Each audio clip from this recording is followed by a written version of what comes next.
Well, I'm under the van. I'm going to try to figure out why the speedometer is not working now. There's this sensor, which is located on top of the rear axle, that is supposed to get clogged or go bad. So the first thing I'm going to try to do is see if I can figure out how to test this thing. I don't know if this is the VSS they talk about or what. And I think it also works with the transmission, so that could explain a lot of things. The wire seems to be in good condition. I don't see any fraying. Doesn't look like anything ate the wire. It seems to be running along here to the main harness. Everything seems to be all right. Now there's another sensor under this fan. And by the way, it's a good thing I'm skinny. This is one of those times when being skinny is actually an advantage because I don't have to jack this thing up. Now notice on the side of the transmission, this is where the old trucks used to have the speedometer cable coming out. It looks like right here it could have had a cable at one time. Maybe it was designed different ways. This is another speed sensor. The wire seems to be in good shape. Now I'm going to have to try to figure out which one of these actually controls the speedometer circuit.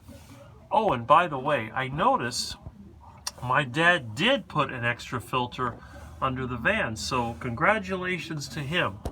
I was going to do this, but it's already here. And this is great. It seems to be a standard type, so this should be pretty straightforward. Anyway, that's what I'm going to do. Now again, I fixed a seatbelt problem, but this is the next issue. I also noticed there is some fluid on the outside of the transmission pan, so I'm going to make sure that the bolts are tight. Now I did change this fluid a while back, and you can see I also changed the oil, but this was 11 years ago. There's dust on here and everything. Doesn't seem to be leaking. So just a little bit on the transmission. The main seal also is a little wet, so it probably needs replacement. But I don't have to remove the transmission to do this. There's a few drips there. If it does need replacement, also notice that the universal joints, they need to be checked. I don't know if these actually have a Zerk fitting on them where you can grease them. I couldn't feel one. So that might be something to look at. It is interesting that despite this van being really, really long, there doesn't seem to be any kind of carrier bearing. It just has one long drive shaft that goes straight from the rear end to the transmission. So that's good. That's one less point of failure.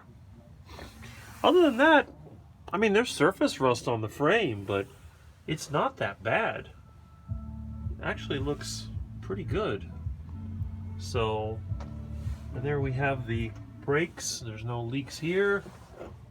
That seems to be okay. There's a little bit of rust on the side, but not that bad. So, hopefully, today I can figure out what's wrong with the speedometer so I can continue to drive this thing. I may end up using the bicycle if I need to go to the auto parts.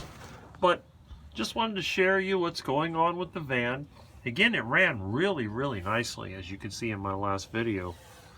But now I just have to figure out what else it needs.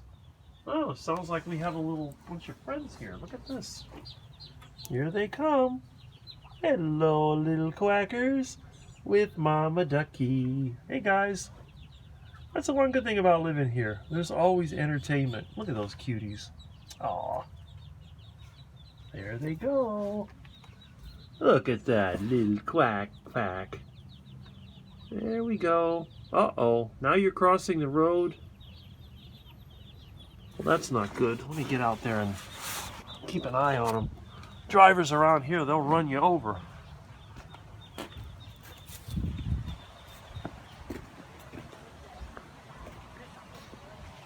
Come on, duckies. Let's go. Come on. Get out of the road. Go on. Go on.